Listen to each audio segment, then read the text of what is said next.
Hello, in today's tutorial I want to go through the onion ring, also called the nested ring. Here are some small doilies I made using different kinds of onion rings. Some have 2 layers, some have 3 layers, and some have lots of picots, changing the effect. An onion ring is a thrown ring, just like a Josephine knot. There are a few different ways to make them, but we always work from the innermost ring outwards. Our first example will have 2 rings.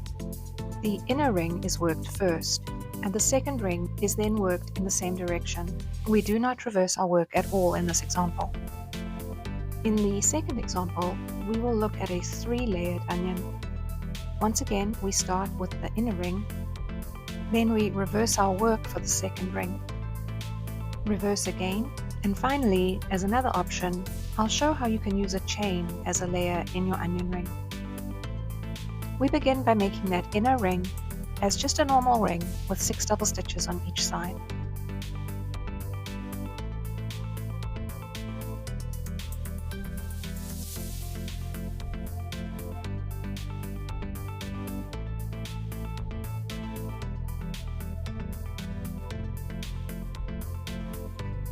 Now, to make the second ring, we do not reverse our work. Pass the thread over the front of the ring and get a firm grip on your work like this. Bring the thread around on top of the ring, like so. Now begin to work the 9 double stitches. At this point, techniques can differ. Some people will draw this first half of the double stitch directly up the thread.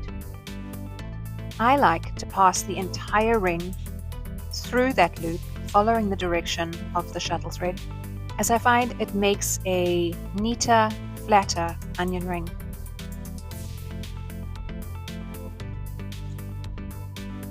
Finish working those 9 double stitches, and then it's time to join to that picot.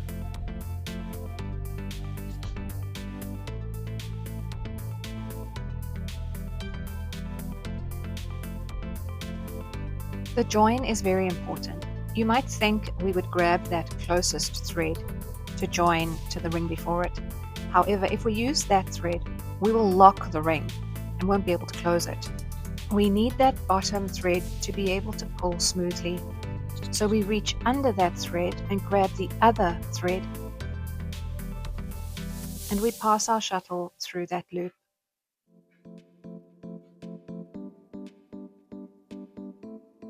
Tighten it very carefully so as not to pull the loop through. You want that loop to sit comfortably over the shuttle thread so that our ring still can close at the end. Now we can do the second half of our double stitch and finish up our 9 double stitches on this side.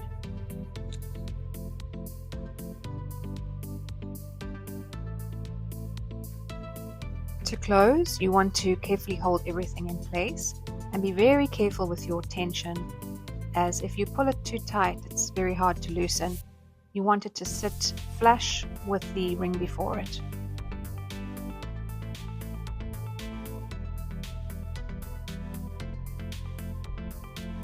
There we go. And now we can continue with our chain. And that first stitch of the chain really helps to snug the onion ring down and hold it in place.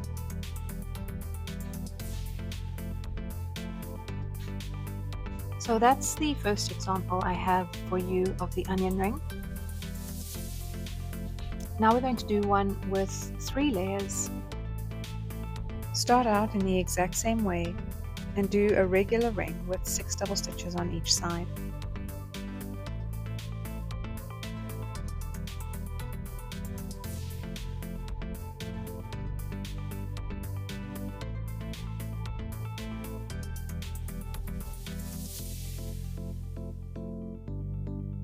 There's the first ring done.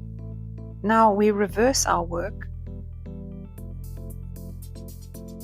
and we work the next ring in the opposite direction.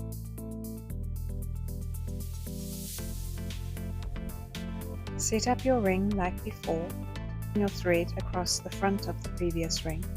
And this time, just to show you the difference, I won't pass my ring through the loop. I will just go straight into making my double stitches. Both methods work perfectly well. 9 double stitches and then join. The connection at the picot is made in the exact same way as the previous example we looked at.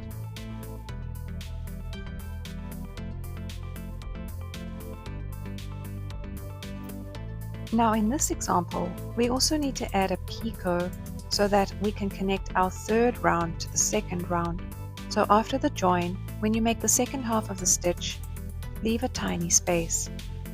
So the join, the picot, and that second double half stitch count as the first double stitch out of the 9. 8 more double stitches finishes our ring, and then we can close it.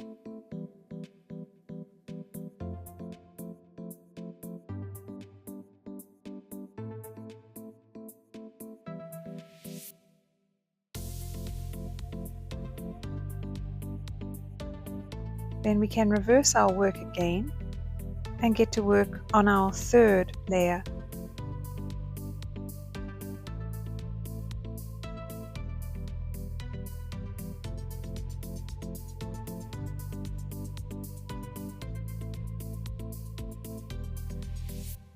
This time we are making a chain.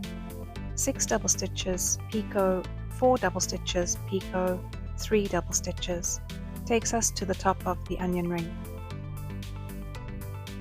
Once again, I'm using that method of passing the onion ring right through that first loop of the first double stitch. This just holds the threads in a compact way, in my opinion. Work your way along that chain until you get to the topmost point, where again we must join. This time, since we're making a chain, it actually makes sense to do a lock join. So we pull through that closest thread,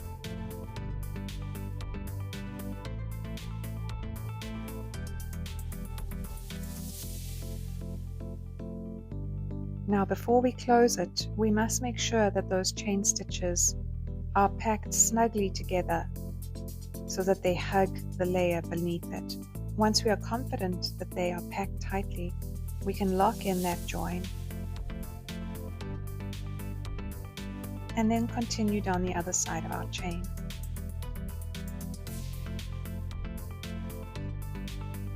With that side of the chain complete, we do another lock join at the base of our onion ring to complete it.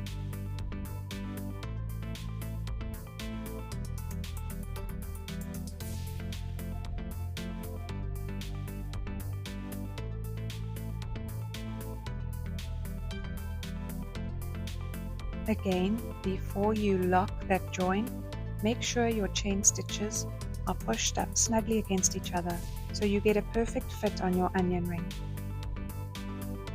Now we reverse our work again and we can continue on with a chain. And that completes our tutorial with 2 different onion rings. One final thing I want to add is if you are designing your own patterns and you're unsure of how many stitches to put in each layer of the onion ring, a rule of thumb I use is that each layer has approximately 50% more stitches than the one before it on each side of the onion ring. And that's it for this tutorial. I hope you learned something new, and I'll see you again soon. Bye bye.